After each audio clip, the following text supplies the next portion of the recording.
So just so you know, I'm not quite my normal self tonight.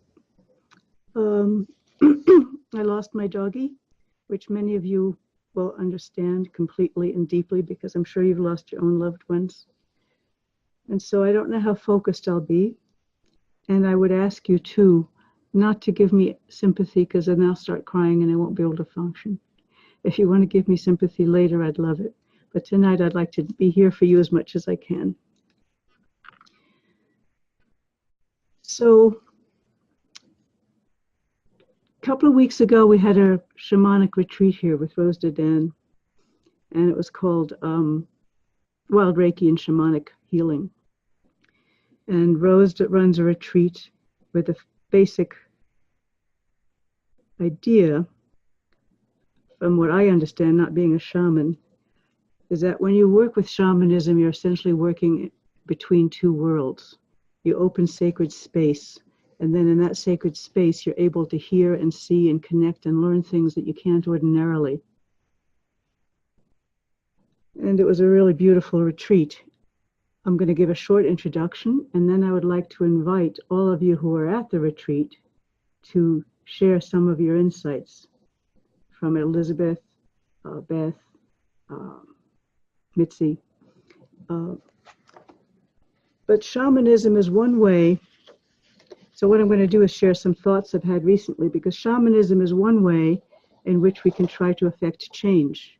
Rose's retreat's major focus is to try to build a bridge between the two worlds, because disconnection is what causes, from that idea, a lot of the problems, and we can get wisdom from other worlds, that there is more than just our human focus here.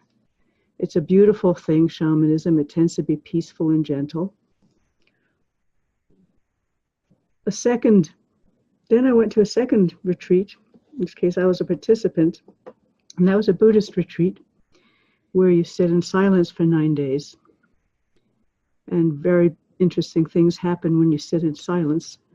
Understandings arise as you quiet down. It's another way of trying to connect with something, a wisdom larger than ourself. One of the interesting, beautiful things that the particular teacher was talking about was, I was asking, as I always do, about non-human beings as well. And he was saying, from the Buddhist point of view, all living things are innately enlightened, including us, of course. We may not be able to get to it easily, but the capacity is there. They all have the Buddha nature or the awakened nature inherently within them. So as I was thinking about the shamanism and the Buddhism, and then I had recorded a podcast yesterday with someone called Eirich Jensen. Some of you may or may not be familiar with his work. And he's a radical environmentalist whose basic feeling is that current civilization is not sustainable. Industrial civilization is not sustainable. And he has a very strong activist approach to things. And I was putting those three together, saying, and Hope gave me this idea too as we were talking, how do we really make the fundamental change that we must make very quickly?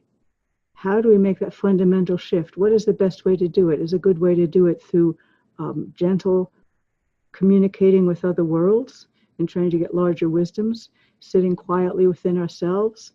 In Buddhism itself, there's an interesting book coming out on ecology in Buddhism in January by a guy called David Loy, and he says that basically Buddhism had been stuck in the 13th and 14th centuries, as true as of quite a few religions, and that they haven't moved out yet into what can we do.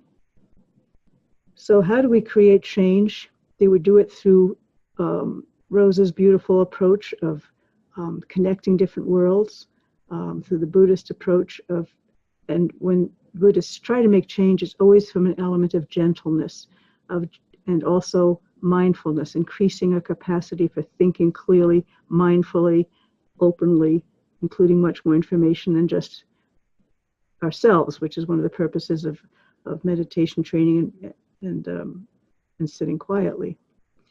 And then there's the, wait a minute, we don't have any time, Eirich Jensen kind of idea. He's on the far left of activism, do we need to work outside the system? There's Andrew Harvey's beautiful work of sacred activism, where you work within the system and only from a position of love combined with activism, and wisdom and activism, that the two alone, either one, is not very useful. So I was just contemplating all those things. And something Chelsea had mentioned that I wrote an article about maybe a year ago or so, called A Strategic Business Plan for the Earth, which is yet another approach. And not that we should approach the Earth as a business, but businesses approach things practically like, what's going to work? How do we manage things so we get the ends we want? And we're not doing that. We're managing the Earth, but without any sense of whole sensible approaches or thoughts of what the outcomes are or what outcomes we want. So what we're doing is an incoherent hodgepodge. How do we pull all these things together into a coherent capacity to begin to make profound change? Always nonviolent, from my point of view. Violence creates more violence. But is gentleness enough? Do we need more of the a sort of version of radical environmentalism? So shamanism is sort of one religion, so to speak, the Buddhism. Andrew Harvey comes more from the Christian approach. But in the end, what's the best approach? And always, always, always we're asking, what can all of us do? What can each of us do? So that's sort of the first frame for what we're talking about. Within that frame of reference, I'd like to first talk about the shamanistic approach, because there are a couple of people here who have joined us from that retreat, and I would like to hear what they have to say about their experiences, bringing it down to very concrete, beautiful things that happen between humans and animals when you sort of meet them in another world, not in the concrete world, where we think of everybody as separate objects. So first I'd like to invite anybody who'd like to talk from the retreat. And then I'll have a few more comments. So Mitzi, Elizabeth, anyone else? All right, I gave everyone the ability to unmute themselves, so please feel free. I unmuted myself. I don't know if you can hear me. Yes, we can, Elizabeth. Hi. Hi, Susan. Good to see you. The first thing that reached out and grabbed me was the land itself. Let me just say that Elizabeth was at the retreat, okay? Yes. Go ahead, Elizabeth. The first thing that grabbed me was the land itself, and I spent as much time as I possibly could sitting on the land, lying on the land, looking at the land, and letting it take me where it needed to take me. It was profound. And my interaction was predominantly with one of the bears, who I had met through the shamanic energy earlier. And I sat in front of his enclosure for quite a period of time. And he let me in. He sat there in front of me the entire time. We communicated without words. He's an elderly bear. I am getting to be very rapidly an elderly person. We had some points of contact, and then we just sat there. And it started to rain lightly, and we were both just sitting there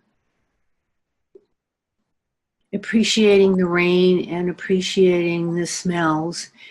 And because I was out of my normal environment, and I had been there now for a few days, and I was feeling very connected with the land, there was a very heart-to-heart connection with him.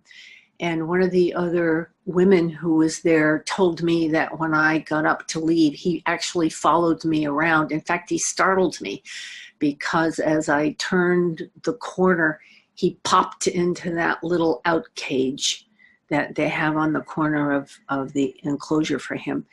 And he just popped in, and I realized the depth of the connection we had had, and that we really had been having a wordless conversation. It's a profound experience, being in a place with many people who either were experienced the energy or were experiencing it in some manner or means for the first time was also very deep. There were quite a lot of us at this retreat, and there was a level of connection in many different ways. It's always enriching to be around animals in any way, in any shape or form, but to have the time to sit down alone in front of a large bear who's sitting about 3 feet away from you and watching you and looking at you and sticking his nose out at you for the entire time is very deeply moving. And so the shift occurs or begins to occur. And I know that, and I've heard some of the other conversations, that we have to shift ourselves on a very deep level before we can even begin to think of change.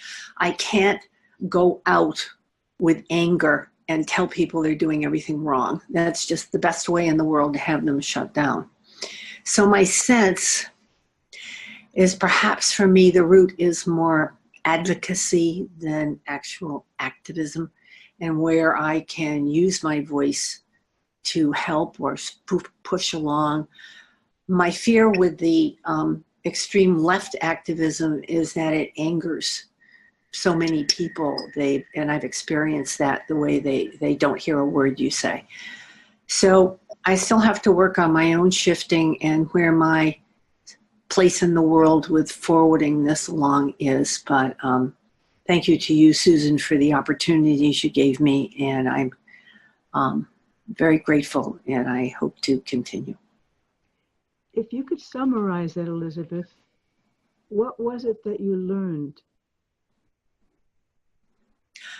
I learned that the land will hold me, and that it will hold me while I try to connect with other species on a very deep heart and gut level, as long as I am able to become quiet. Thank you.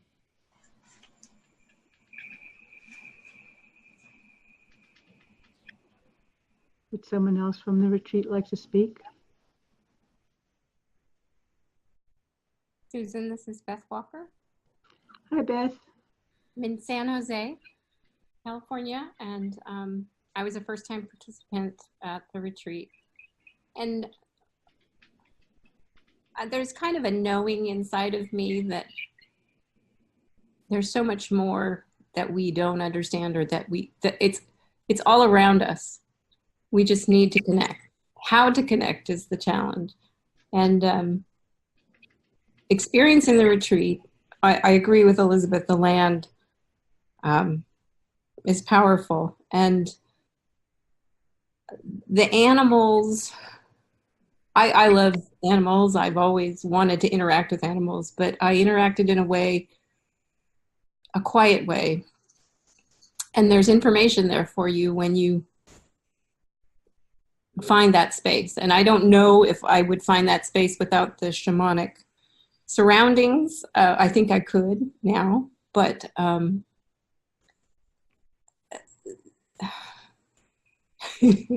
what did I learn? I learned that they want to interact with us. Animals want connection. We all want connection, and it's possible. And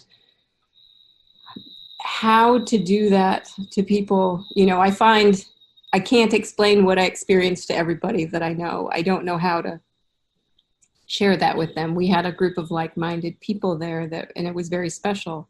And I think when you allow that space, or hold space, I guess as Rose would say, and maybe that's the key, that you can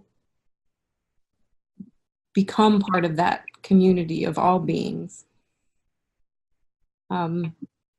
But how to translate that into the sort of the busy, busy world, that's a challenge for me coming back from it. You know, I'm dreaming a lot. They're with me in my dreams, but I don't know quite what to. It's like having Play-Doh, knowing what to do with it, how to shape it.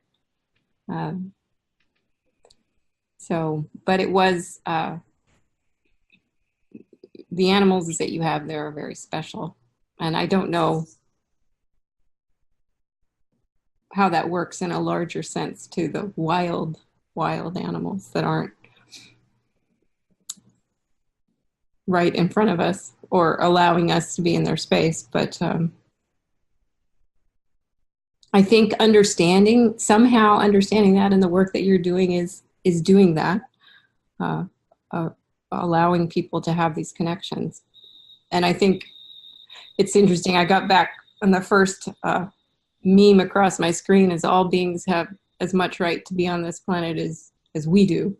And that's exactly how I feel. But I don't know how to wake people up to that sense, that feeling. So my cat is here sniffing towards the computer. He wants to participate too. Huh. But I'm so glad I went. I have a different understanding. I'm not sure I can explain it all in words, but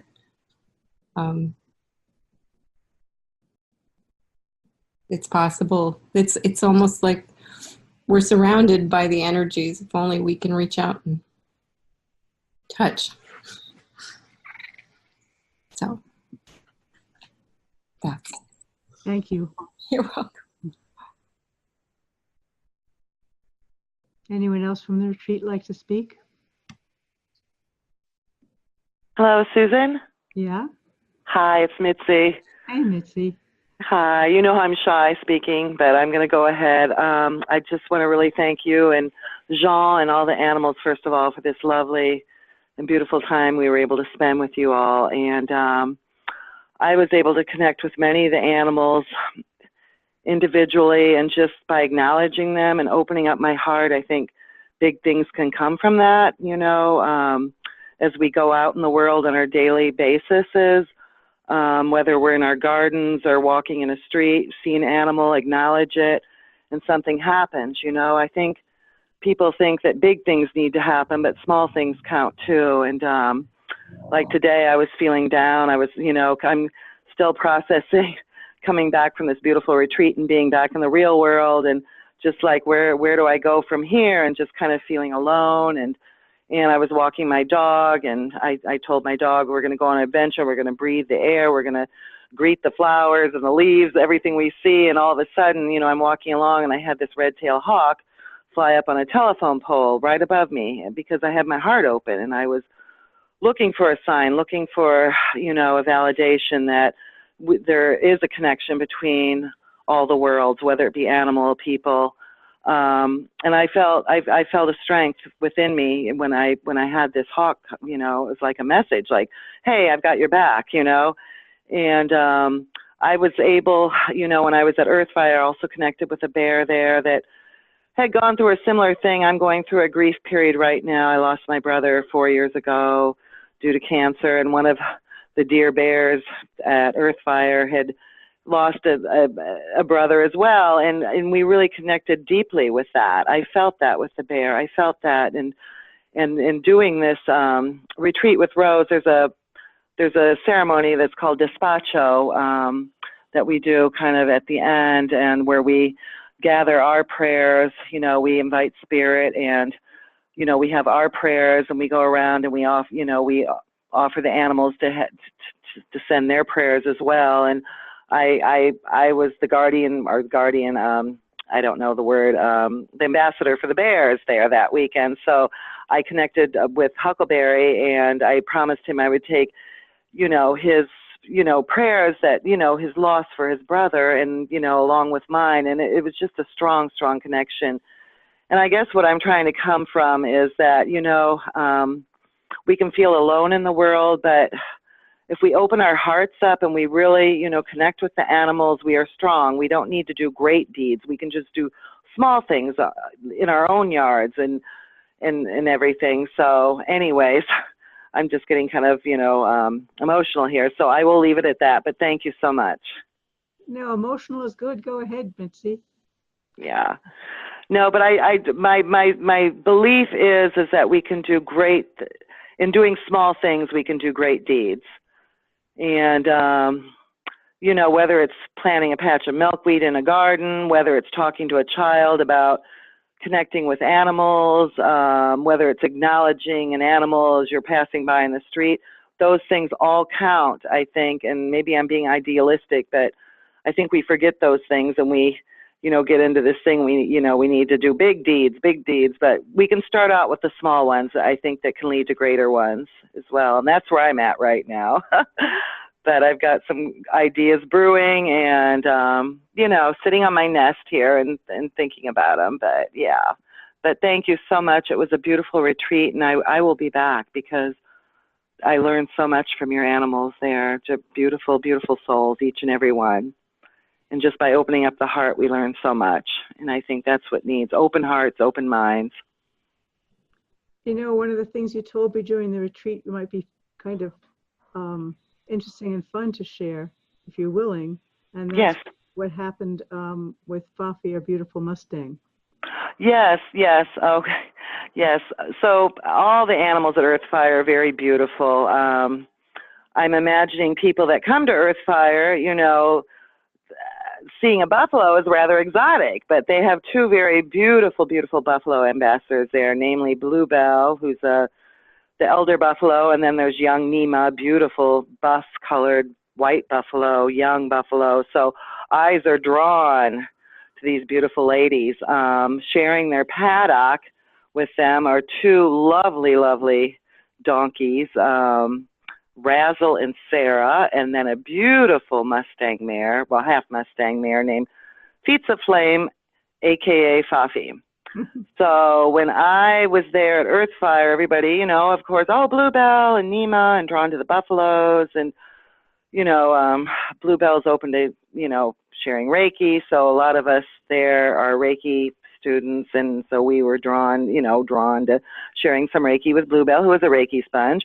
But in the background here is beautiful Fafi, and she told me, I'm second fiddle here. Nobody sees me, and I'm feeling that I don't matter.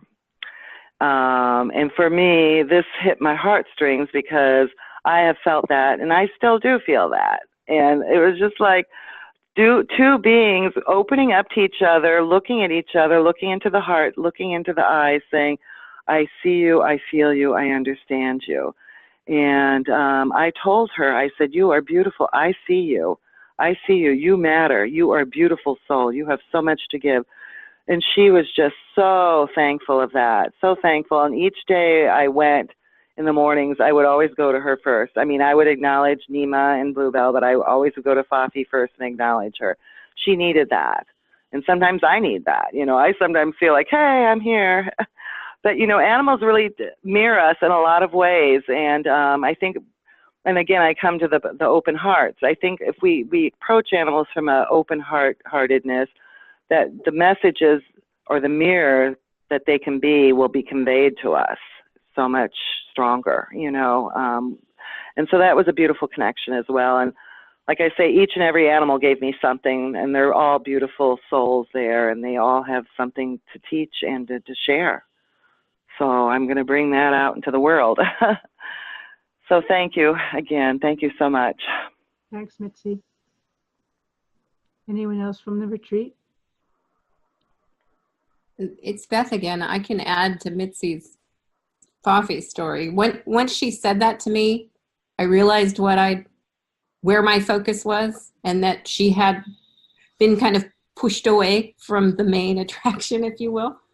And it was a really, I could tell it was a much stronger connection when I intentionally recognized what she had shared with Mitzi.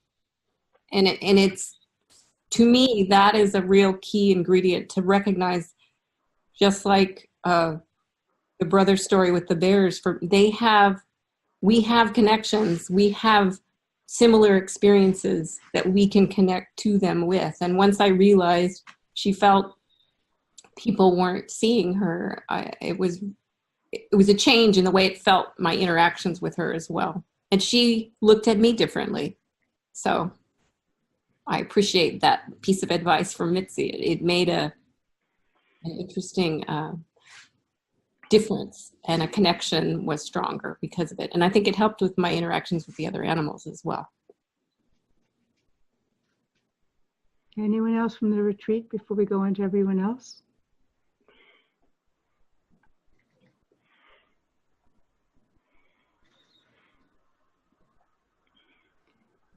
Yeah, just a couple of quick comments first, which is several of you have said, oh, the animals here are special. Actually, they're not. The only difference is that we're able to see more into the depths of them because they're feeling comfortable and safe with people. I personally think every being is special.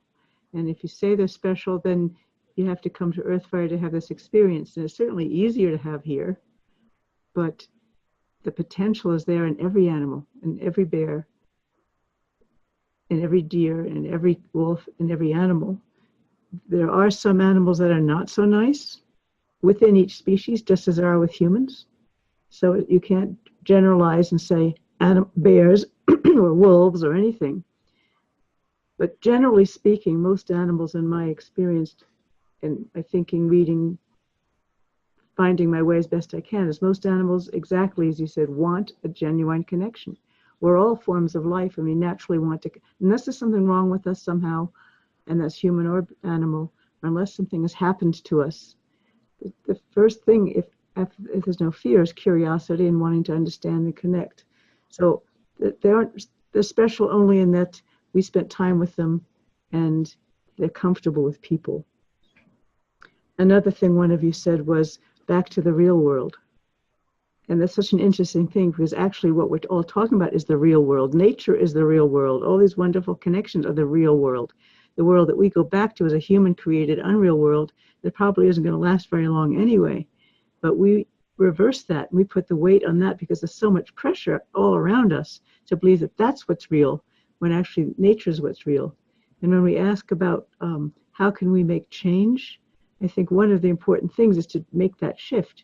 Wait a minute, computers aren't actually real. They're in virtual space, and if the net goes down, they don't exist at all.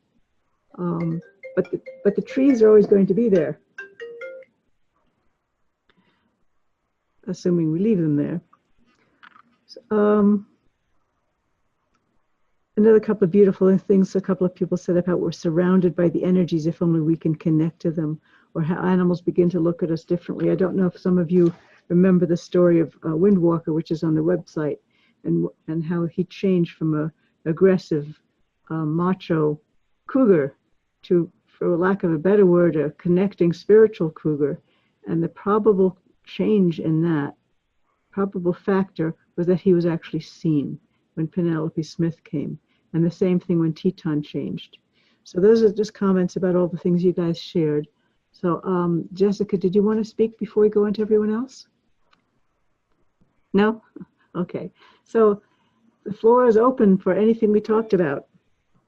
Yeah, I'm Marta Hi, Waterman. Marty. Hi, and I live in New York State, but fortunately in the country. I think that it's important for us to keep in mind that we're animals too.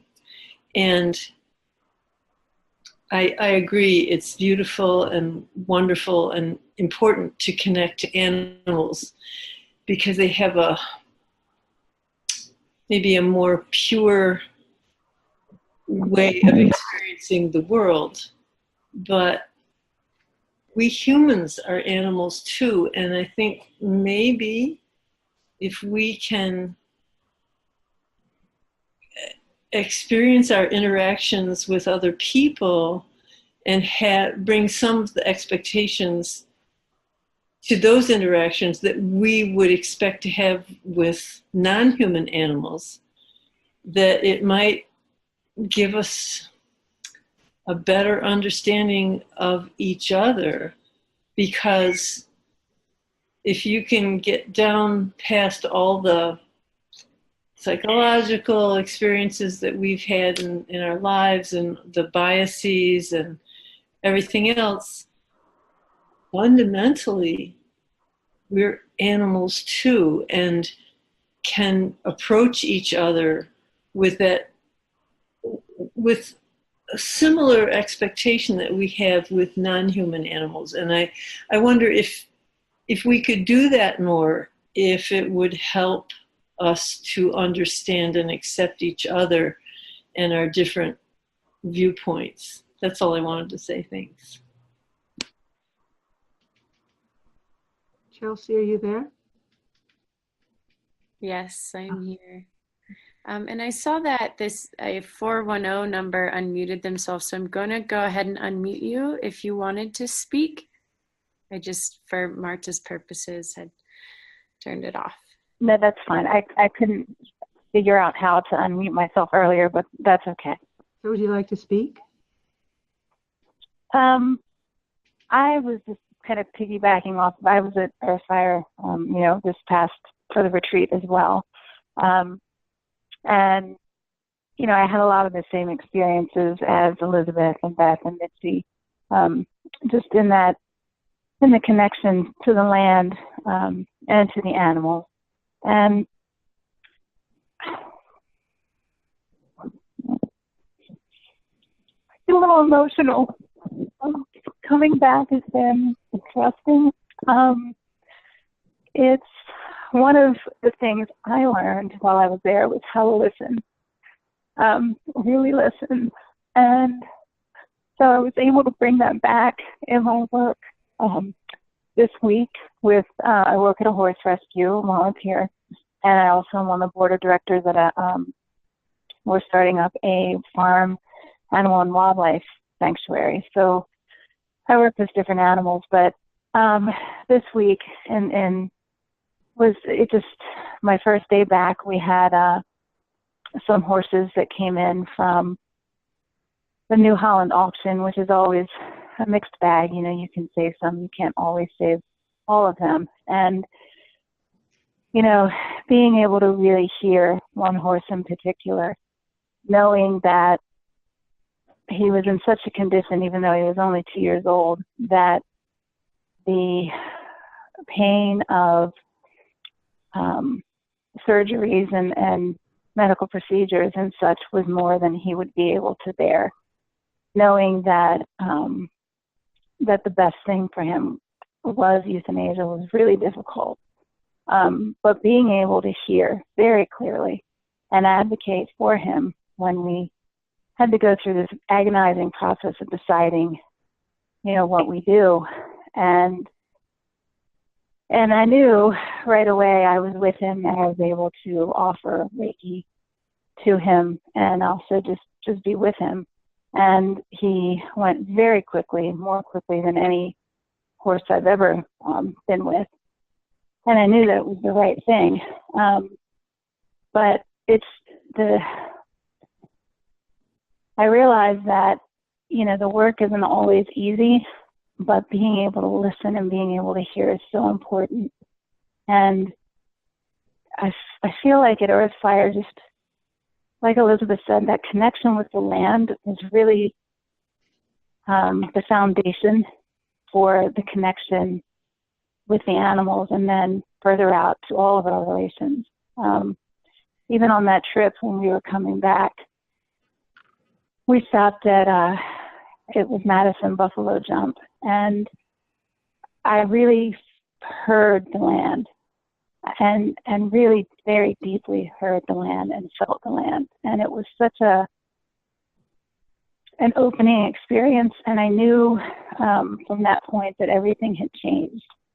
So I think one of the things I also realized that in my position, not everybody works, at sanctuaries and rescues and with wildlife, but for those of us that do, I really felt very strongly that one of the best things that I can do is to educate people, because like Elizabeth said, sometimes going at it from the activism standpoint, and there need to be activists, but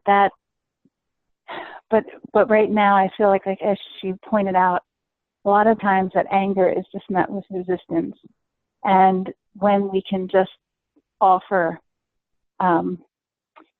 experiences and teach. I feel like that is such a great way, especially with the younger ones, with the children, to open their hearts and hopefully get them to be the ones that bring about the change, because we need to change a lot of things. And, so I don't know, I feel like my thoughts are very convoluted, but they're going in so many different directions. But I learned so very much there. And being able to connect and with all of the animals, but there was one in particular that I had worked with shamanically, and just being able to, knowing that she recognized me was just the neatest and most humbling feeling. Knowing that we have this ability to connect on a really deep level, and that when we do open our hearts, you don't have to be especially trained or anything like that. There really is a heart opening, and just listening and hearing, and then conveying those messages in a loving way, I think is one of the best things we can do for them. So I just wanted to share that as well. So thank you. Would anyone like to respond to Marta? Yeah, I would. Hi, this is Wendy. Hi. I loved that, hearing the land.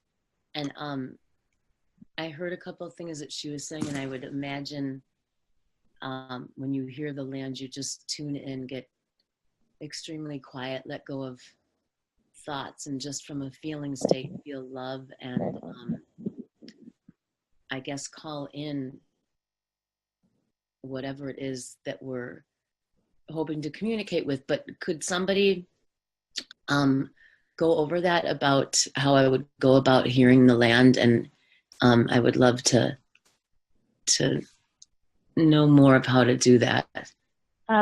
This is Angelina again, and I would say, when it comes to hearing the land, I truly just, it was just bringing myself to a place of total quiet on the inside. My mind wasn't going in a million directions. I was just really, I don't know how to describe it, but taking in everything about the land, just visually, and the smells and the sights, and also taking in what that land had been through, what occurred there, the things that had happened, and just kind of thinking about it all. And then it became like a dialogue in my head. And I think a lot of times what happens to us is that we tell ourselves, well, that's silly. I'm talking to myself. And so many times we're not. So I think in hearing the land, if you can sit and just really be quiet and really feel it, it just sort of, it was such a deep well that opened up. And it's one of those things I do feel like we can all experience it when we get into that space and into that moment where you shut everything else out around you and you just listen and sit with it. And at least that was how I heard the land. I would love to add to that, and just kind of add my own experience, as well as, so I study what's called a more than human, or a multi-species perspective. So it's trying to understand how other beings experience the world. And specifically, I study bears and wolves, but kind of trying to understand all beings. And a lot of what I focus on is the idea of senses, right? Touch and visual and olfactory, so nose. And so when we talk about, as humans, how to hear the land, I think we get very stuck in thinking that it has to be actual hearing. But really, when I think of how these other beings are experiencing the land, it is not so much an actual sense of, hearing, but it is it is that this complete oneness where they are with the land. So there is no separation between what they may be sensing and what they're feeling.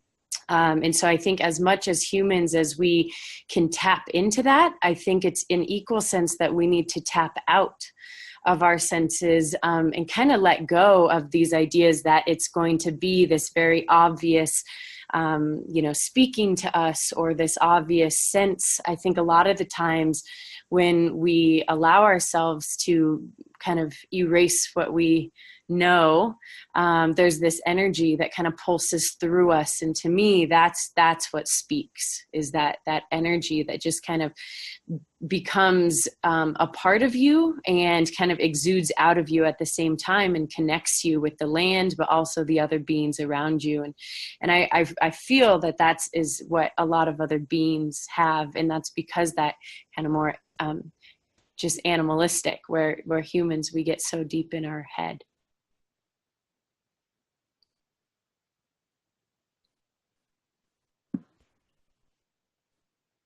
Hi, it's Elizabeth again. Hi, Elizabeth. Hi, just kind of responding to Wendy a bit, and I don't know how to explain it. It began just before I got to Earthfire, as we were traveling through Yellowstone, and we got to the place called the Lamar Valley, and as everyone else did, I got out of the van and walked over to the edge, and it simply grabbed me, is the only way I can explain it. It just absolutely got to my heart. And it continued. It was profound. I just stood there looking at that valley up and down. And it stayed with me when I got to Earthfire, which is why I spent as much time as I could lying on the ground in full contact. I live in Staten Island, New York, which is a borough of New York City, and it's gotten harder and harder to find a place that's actually a natural place and hasn't been reconstructed and resodded and everything. So to be out there and be flat out on old plains area, it wasn't a voice. It was something much deeper and much quieter than a voice. And it somehow opened me up to the experiences I had with the animals. And yes, I had been studying with Rose Dedan for quite a while. I'm a kind of a tough sell when it comes to that, only because it's hard for me to open up. But the land kind of pried me open, and it allowed my experience with the animals. But they are experiences, not verbal conversations. And so to simply be able to go and experience being there. And as Angelina said, when we got to the Madison buffalo jump, I had already had to do some work on that 4 years ago when I was at Earthfire, and I was presenting on buffalo, and again this year. And when I got there, I was able to do something very much like Angelina was saying. I was allowing myself to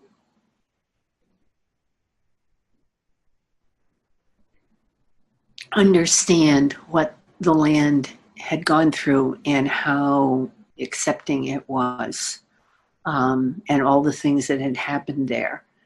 And it was part of my final kind of maturing process of understanding what went on with buffalo jumps, but more than that, what went on with the land and the depth of the knowledge it holds in it. But it holds it, it doesn't judge it.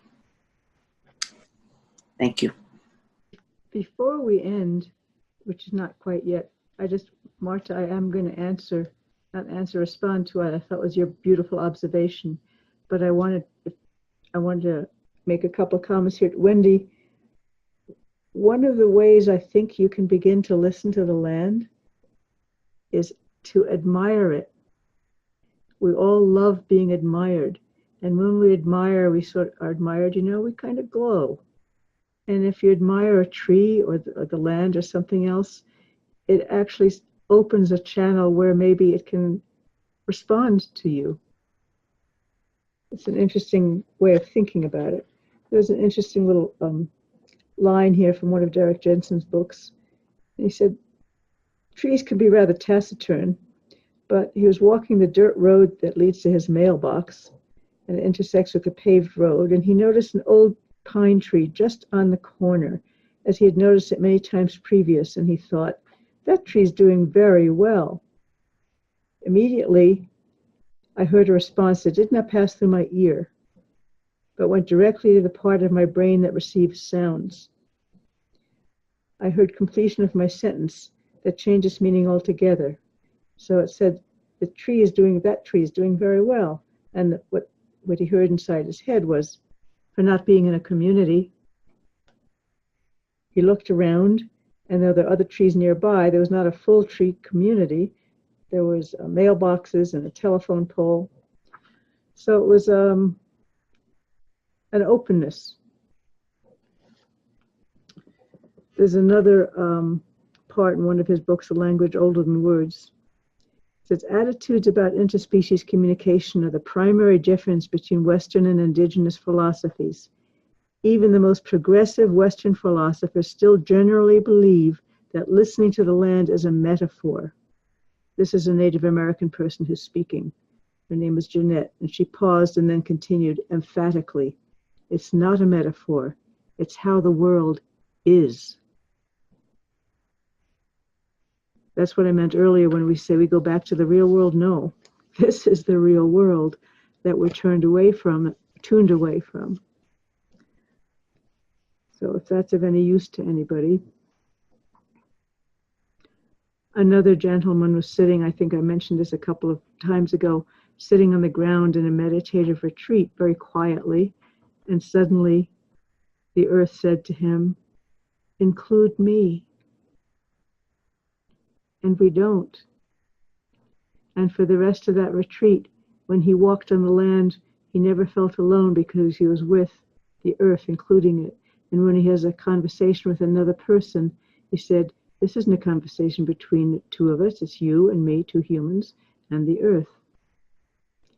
So it's a quietness, among other things, like everybody has said. So, anyone else? Hello? Do you hear me? I'm Hande. Yes, we can hear you. Hello. Hi. It's very funny you said I was not planning to speak because I am trying to practice not speaking. I'm a talker. If I talk, I talk, blah, blah, blah, blah, blah, blah. So all my life I have been such a talker. So in listening, I definitely found, I started not talking too much to become a better listener, but then I really became connected to the land. It's been a fascinating experience. And I had that experience in cemented cities. So, it's not special about a gorgeous rural area or a mountain, but I can't even explain. So it's almost, I heard so many things in each one of you said something that just grabbed me, and I used to be that talker to connect that way. And I was holding myself not to speak, but I couldn't stop not to speak, because that's the way I learn communicating. But then animals and trees, and they do communicate. And I am challenging myself, how can I communicate speaking less? And that connects me to everything. There are non-human animals and human animals, and so I don't know if I'm making sense, but quietness, I think you said quietness. that grabbed me into the conversation because I'm trying to be quiet.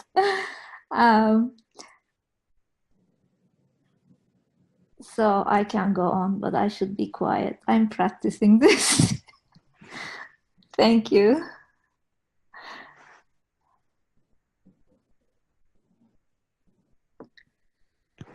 Thank you for sharing. You bring up such a lovely point of how listening can be such a conscious act.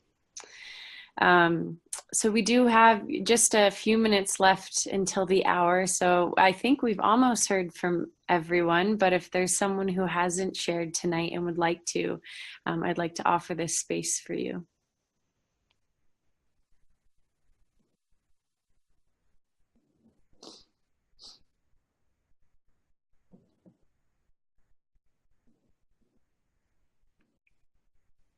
I would like to respond to Marta's beautiful idea, because we're talking about connecting with animals.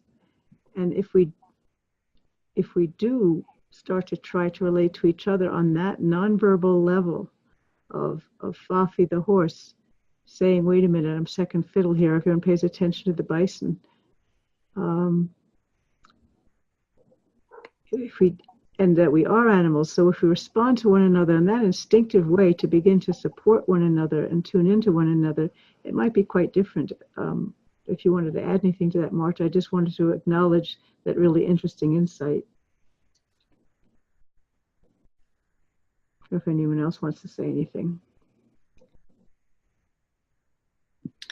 Well, I think because we're verbal, and even though there's communication on a deeper level between us and non-human animals, the fact that human animals are verbal and we have built this complex society and everybody's got their own viewpoint and there's so much chaos and so on, it's easy to forget that fundamentally we are all the same. And I think it can be real beneficial to try to listen to each other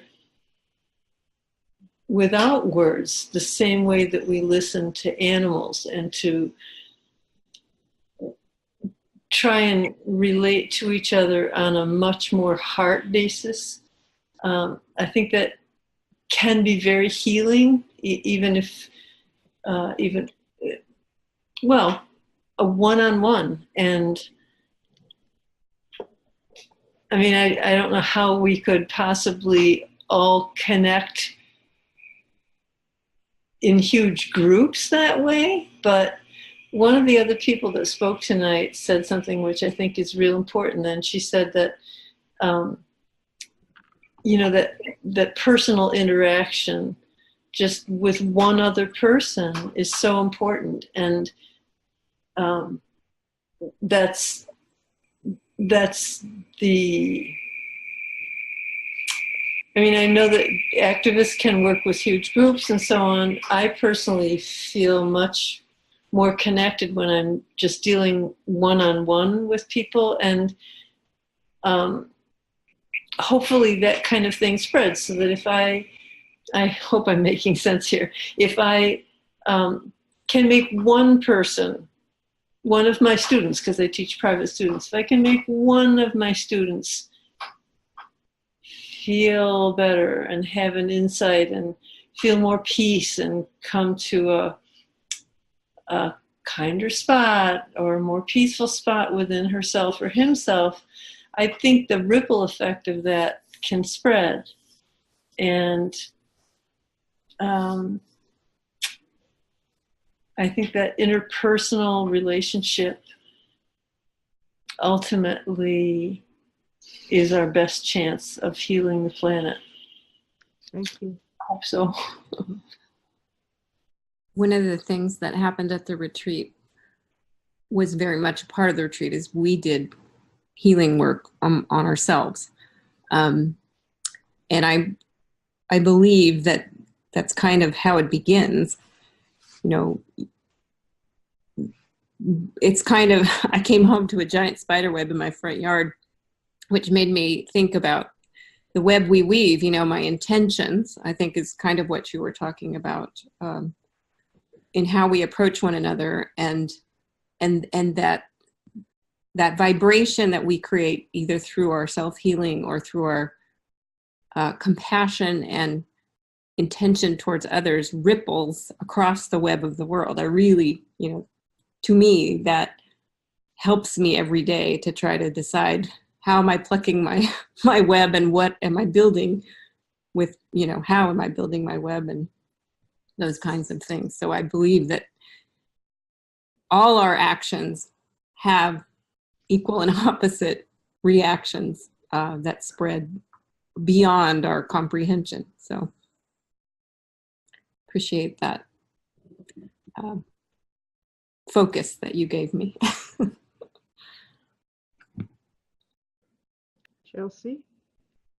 Yes. So thank you, everyone. And just one note off of that, Beth, it reminds me of, and I think with so much of what is going on right now and within humanity, but also just within, the earth and our systems and other species, it can be very easy to get angry. And I always have to remind myself that anger it's the easy emotion. It's the quick one, but compassion, that's the slow burning flame. That's what keeps things going. And that is what I believe will persist. And so it's just beautiful to know that, we may all be feeling this need to act out and lash, but that it is those interpersonal relationships and the changes we make within ourselves, and then what we exude out of us through compassion, that is going to be the real change that we put out into the world. So thank you all for sharing your own experiences and journeys with this. It's been lovely for me personally, but also for us with Earthfire. Susan, do you have anything to add before I do the closing statements? I appreciate the heartfulness with which everyone spoke. Andrew Harvey's work talks about love and the heart first. And that begins a potential for change. And it also, Wendy, begins the potential for the earth speaking to us and us hearing it. So thank you all for your heartful participation.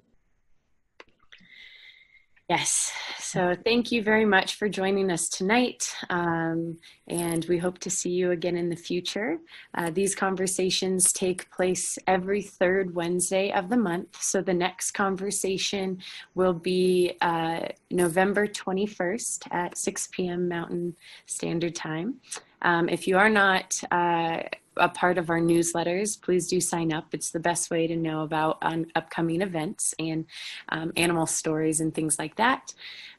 We will load the recording onto our website, and I will be sending out a thank you email with some of the resources that we talked about tonight. So again, thank you so much for being here, and we look forward to seeing you next time.